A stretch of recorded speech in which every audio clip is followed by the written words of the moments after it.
बिस्मिल्लाहिर्रहमानिर्रहीम।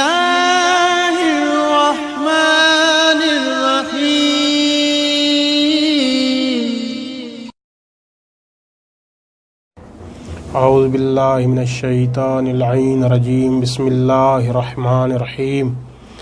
अल्हम्दुलिल्लाहि रब्बिल आलमीन। अस्सलातु वस्सलामु अला अशरफिल अंबिया वल मुरसलीन व आलिहि तय्यबीन अत्ताहिरीन अल मासूमीन अल मुंतजबीन अल मुंतखबीन अल्लज़ीना अज़हबल्लाहु अन्हुमुर रिज्स अहलल बैति व युतहिरकुम तत्हीरा वलअनतुद्दाइमतु मिन यौमि अदावतिहिम इला क़ियामि यौमिद्दीन अलल क़ौमिज़ ज़ालिमीन।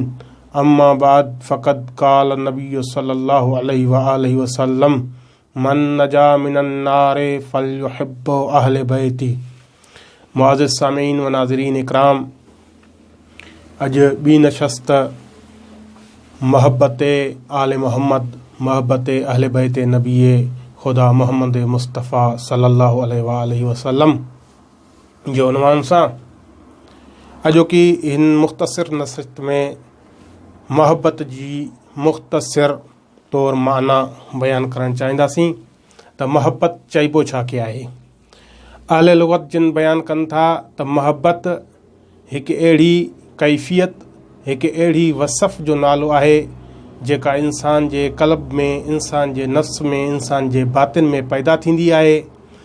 ऐं जॾहिं उहा कैफ़ियत इंसान जे अंदरि पैदा थींदी आहे त पोइ इंसान उन शइ खे पसंदि करणु लॻंदो आहे, उन शइ खे चाहणु लॻंदो आहे जंहिंसां हू मोहब्बत कंदो आहे। फ़लसफ़ीन काफ़ी इन में बहस कई आहे त बाज़ मरतबा इहा मोहब्बत मुहिब खे जानदार शयुनि सां, बाज़ मरतबा ग़ैर जानदार शयुनि सां, बाज़ मरतबा हैवान ऐं इंसान सां मोहब्बत थींदी आहे। पर मुख़्तसिर तौर ते मोहब्बत जी माना खे अगरि बयानु कयो वञे त मोहब्बत सिंधीअ में बेमाना चाहत, बेमाना कुर्ब, बेमाना पसंदि करण खे चवंदा आहिनि। मोहब्बत माना कंहिं शइ खे चाहणु, कंहिं शइ खे पसंदि करणु, कंहिंसां कुर्ब करणु, इन खे मोहब्बत चइबो आहे। मोहब्बत मादे हब मञा आहे।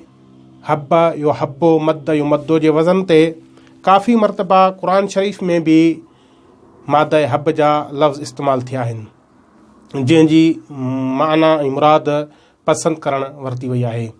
जीअं सूरह आले इमरान जी हिन आयत में कुल इन कुंतुम तुहिब्बूनल्लाह फत्तबिऊनी युहबिबकुमुल्लाह व यग़फिर लकुम ज़ुनूबकुम वल्लाहु गफ़ूरुर रहीम में मादे हब जा ॿ सीगा इस्तेमालु थिया आहिनि, युहबिबकुमुल्लाह तुहिब्बून। इते कारी फ़रमान तर्जुमे कंदे या ॿिया जेके मुतरजमीन ऐं मुफ़स्सिरीन आहिनि उन्हनि तर्जुमे कंदे हिन मादे हब जे लफ़्ज़नि मंझां युहिब्बू तुहिब्बून ऐं युहिब्बून मंझां मुराद पसंदि वरिती आहे। ते हबीब, तूं हिननि खे चओ अगरि अव्हां चाहियो था असां अलाह सां मोहब्बत कयूं, अलाह खे पसंदि कयूं त तव्हां मुंहिंजी इतिबा कयो, फत्तबिऊनी मुंहिंजी इतिबा कयो, युहबिबकुमुल्लाह अलाह अव्हां खे पसंदि कंदो। मादे हब जो मुख़्तसिर तर्जुमो इहो आहे त मोहब्बत बेमाना पसंदि करणु, कंहिंखे चाहणु, पसंदि करण खे मोहब्बत चइबो आहे। नबी अकरम सल्लल्लाहु अलैहि वसल्लम पंहिंजे असहाब जी ख़िदमत में दर्स ॾेई रहिया हुया ऐं मोहब्बत जे उनवान ते गुफ़्तगू करे रहिया हुया। कंहिं शख़्स अची करे पुछियो, या रसूल अल्लाह मोहब्बत छा खे चइबो आहे? त रसूल ख़ुदा सल्लल्लाहु अलैहि वसल्लम अली अमीर अल मोमिनीन जे कुल्हनि ते हथु हणी करे फ़रमायो त ही मोहब्बत आहे। यानी मासूम रसूल ख़ुदा सल्लल्लाहु अलैहि वसल्लम सम्झाइण इहो पियो चाहे त मोहब्बत बेमाना फर्मा बरदारी, मोहब्बत बेमाना इताअत, मोहब्बत बेमाना इत्तबा बि थी सघे थो। त जंहिं मौक़ा बाद में अली जी इताअत ऐं पैरवी कई, अली जी इत्तबा कई, गोया उन मोहब्बत जे उन तमामु फ़राइज़ खे अंजाम ॾिनो जेको मां मोहम्मद घुरणु चाहियां थो। वस्सलामु अलैकुम वरहमतुल्लाहि वबरकातुहू।